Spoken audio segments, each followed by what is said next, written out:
When I first saw my sister-in-law, Catherine, she seemed really nice and had attractive features. But as I wanted to be friends with her, that feeling changed when I noticed an older lady. I wondered if she was my brother's wife's mom. Things got awkward when my sister-in-law not only cut off my greeting, but also called me an old lady. After that, my days turned into a bit of a nightmare.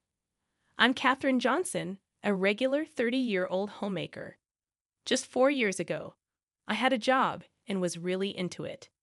I don't mean to boast, but I was well liked at work, achieving a lot and earning respect from colleagues and clients. Bob, who is now my husband, was one of them. We used to meet often because of our work connections.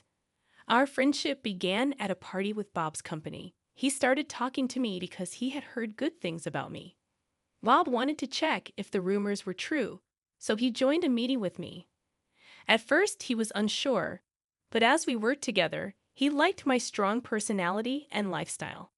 Eventually, he realized I was the one for him. When I found out he was trying to make me like him, I thought it was cute, like something a high schooler would do. But to be honest, I had a crush on Bob from the start. He had great looks and was popular with women. Even though we were business partners, I kept my feelings at a distance. However, after Bob asked me out several times, we dated for a year and then got married. Our married life was really good, and every day was happy. In the mornings, while I made breakfast, Bob would wake up with a nice expression, say good morning, and give me a warm hug. It became our routine. Even though he's older, his childlike behavior always made me feel motherly. Plus, Bob and I never argued. He never gets angry. Once, when I accidentally broke a plate he liked, he cared more about me than the plate. I always think about how kind he is. We both wanted a child, so after we got married, I decided to quit my job to focus on starting a family. I believed any child of ours would be cute. I'd often thought about names, especially if we had a girl. Time passed, and this year is our 3rd anniversary. We haven't had a child yet, but we're still happy. There's just one thing bothering us. Bob's family home has his mom and younger sister. His dad passed away from cancer before we got married. His mom is always cheerful and has been really kind to me. I think Bob's kindness comes from his mom, but his sister is different. I didn't like her. It all started when I first met her. Before we got married, I thought she was charming, like Bob. I wanted to be friends, but that feeling disappeared quickly. I said, "Nice to meet you. I'm Catherine." She interrupted and asked if I was my brother's wife's mom. She not only cut off my greeting, but also made things awkward by calling me an old lady.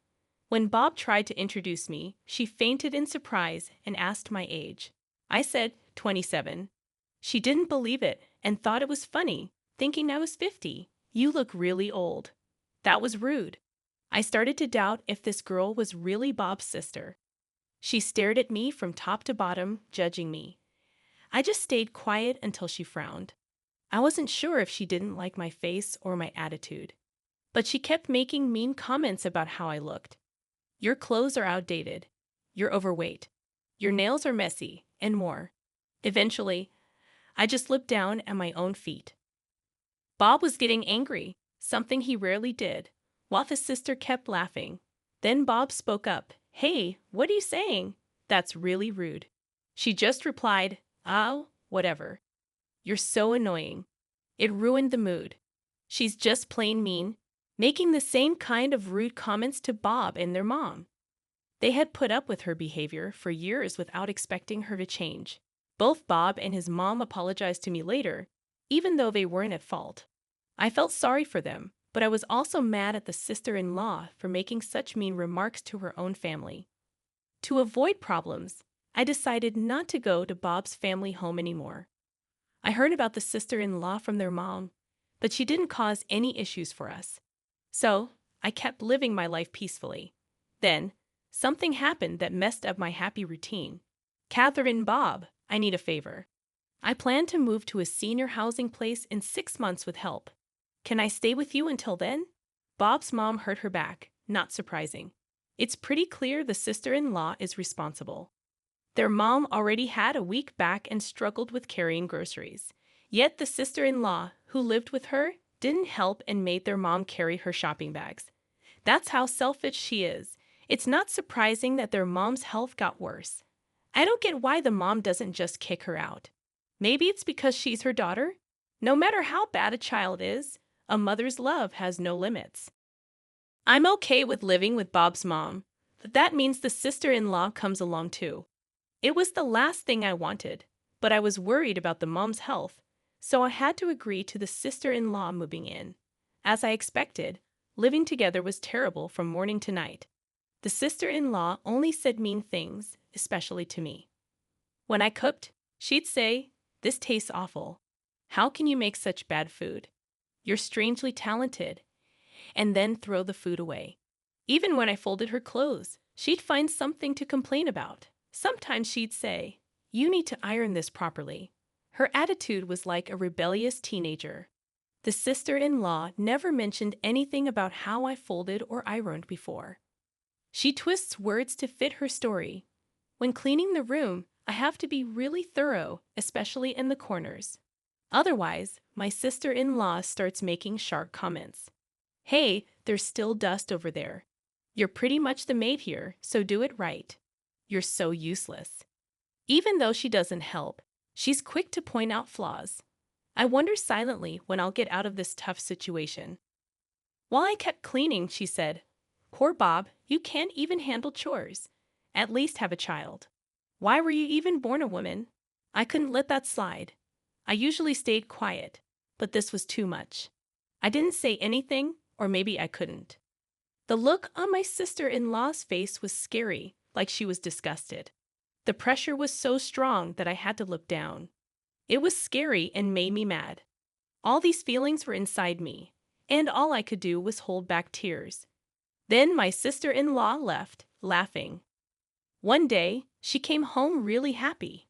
When my mother-in-law asked why, she proudly shared that her boyfriend had proposed. She bragged about him being tall, handsome, and making a lot of money.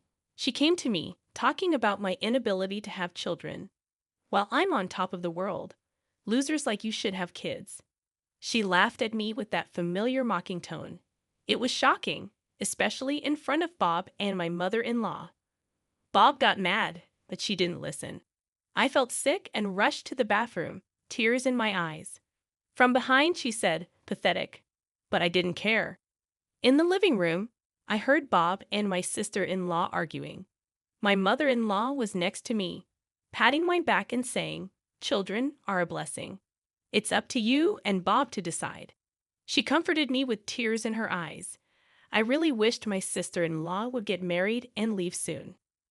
One day, after visiting the doctor, I took a different route home and stopped by a popular flower shop. I was considering buying some flowers when an old colleague, Steve, noticed me.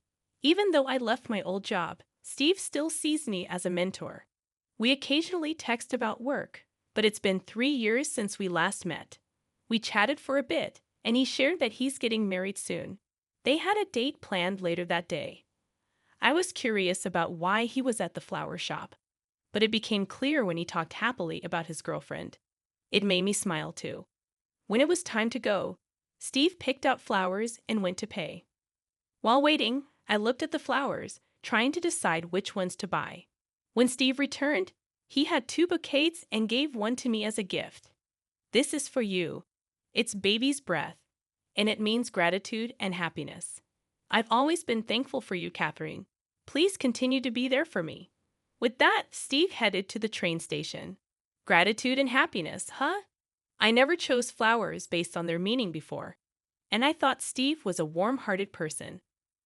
I rushed home to tell my husband about this special event. When I got home, my sister-in-law wasn't there. She had gone out. I put the baby's breath in a vase and made dinner with my mother-in-law.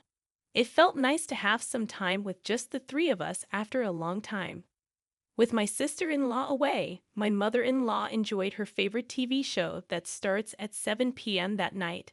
I told my husband about the day, and we both went to bed happy. The next morning, my sister-in-law came home with a bouquet of roses and threw them at me. She said, "Put these in a vase," and then went to her room. When I tried to put the bouquet in a vase, most of the flowers were broken or torn, so I had to throw them away. I wondered how roughly she had handled them. I started feeling sorry for her boyfriend. After taking a closer look, I recognized the bouquet wrapping. When my sister-in-law changed into her home clothes, she started talking again. I'm bringing my boyfriend over this Saturday. Make sure you dress decently, okay? Honestly, I wouldn't even want him to see you in your usual tacky outfits. Her words annoyed me, but the thought that my time with her would be short brought some relief. On the planned day, Bob and I were out shopping as my sister-in-law had asked. My mother-in-law texted to say that my sister-in-law's fiancé had arrived while we were away.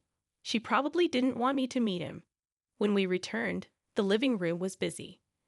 When I went to greet them, my sister-in-law gave me a nasty look. I'd accidentally made eye contact with the fiancé. After a brief look, my sister-in-law, seeming to dislike it, said, "Don't just stand there. The tea's gotten cold. Go get a fresh one." Her fiancé tried to help, but she stopped him. My mother-in-law liked the pretty roses and baby's breath in the vase. My sister-in-law made a mean comment, saying, "Why are your flowers and the ones I got from my boyfriend in the same vase? It's terrible. Separate them or throw them out. Your flowers are dull and not cute at all." She took the baby's breath from the vase and dropped it on the floor. While I served the fresh tea and put the baby's breath in another vase, my sister-in-law kept making mean comments. Seemingly bothered by my silence, she purposefully spilled the tea I had just poured, making a mess on the floor. The floor, which my mother-in-law and I had cleaned that morning, was now stained brown. I could see my sister-in-law looking nervous and agitated from where I stood. Bob brought a cloth to help me clean the floor. "Bob, you don't have to do this for her. Come on, let's sit and chat." The atmosphere was tense. Did my sister-in-law not realize that her words were causing problems? Her fiancé, who was watching everything, tried to defend me with his words. But of course, my sister-in-law wasn't happy about it. "Why are you defending her?" "You should only be looking at me," she said. "Things were getting worse. Isn't she your sister?" Her fiancé asked for clarification. In response, my sister-in-law said her usual mean phrase. "Nah, she's just the maid here, so it's okay." My mother-in-law tried to stop my sister-in-law, but as expected, it didn't work. She kept going with her usual mean comments. After she finished, her fiancé looked at her and said something surprising. "Let's break up." What? Steve was really upset. No wonder, considering he was Steve. I had a feeling that my sister-in-law was engaged to Steve. The bouquet of roses she brought home was the same one Steve had bought just the other day. Catherine is a coworker, someone I really respect, and who's kinder than anyone else. "Remember the baby's breath flower you said wasn't cute? I sent it to Catherine. Sorry for my bad taste." "Hold on. I didn't know you both worked together."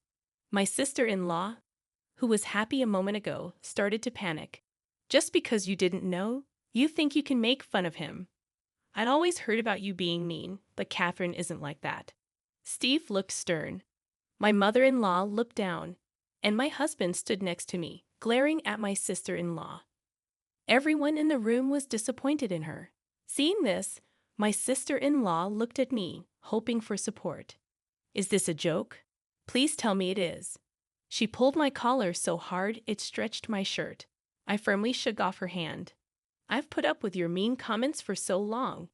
After everything you've done, don't come to me for help now." For the first time, I showed my true feelings towards my sister-in-law. "You've got to be kidding me. You can't do anything right. You can't even have kids. You're finished as a woman." As my sister-in-law tried to slap me, Bob stepped in and grabbed her hand. Bob, who had been silent until now, took a cup of tea and poured it over my sister-in-law's head in anger. Then he shouted at her in a low, booming voice.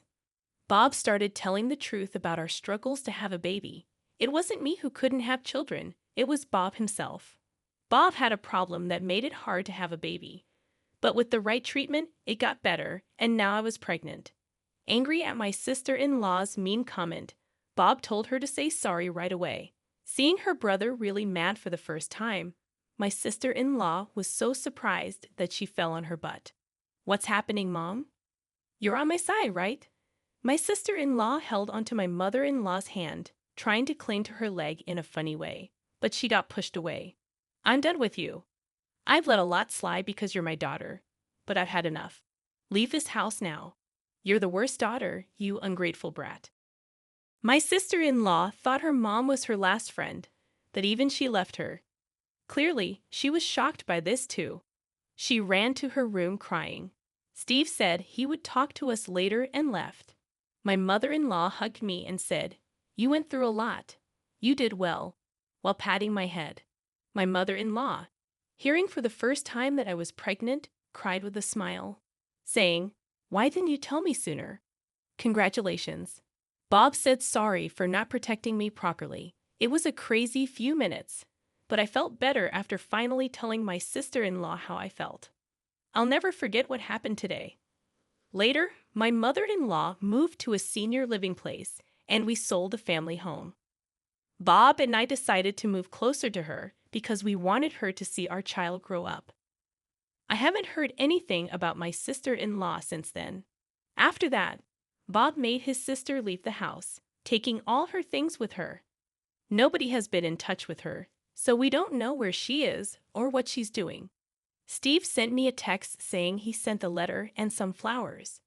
A bouquet of baby's breath just arrived. I put it in a vase and started reading the letter. "Catherine, I'm sorry for my late response. How are you? Congratulations on your pregnancy. It was such unexpected happy news that it even made me happy." The letter talked about his relationship with my sister-in-law. After the incident, it seems Steve and my sister-in-law met once. It came out later that my sister-in-law was seeing someone else too. Steve found out when the other man contacted him. They cut ties and aren't in touch anymore. If they had gotten married, he would have regretted it. The letter was full of gratitude. I should be thanking Steve, but he's really a sincere guy. I truly hope he finds happiness. The end of my sister-in-law, who bullied me a lot, was unexpected. Through all this, I learned that how you treat others comes back to you, whether it's good or bad. I hope my child grows up with kindness and understanding.